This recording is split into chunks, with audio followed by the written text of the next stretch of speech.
Big Brother Son.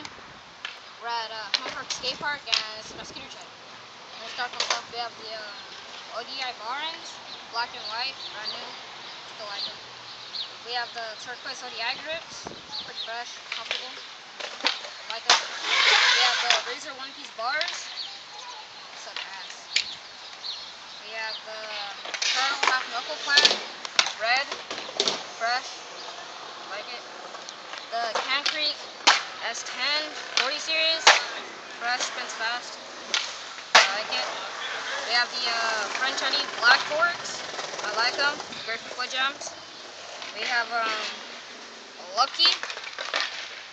Strong, but they kind of suck. We have the Razor metal core in the front. Like it. Brand new. We have Demon core in the back. I don't know why I have that. It's not cool.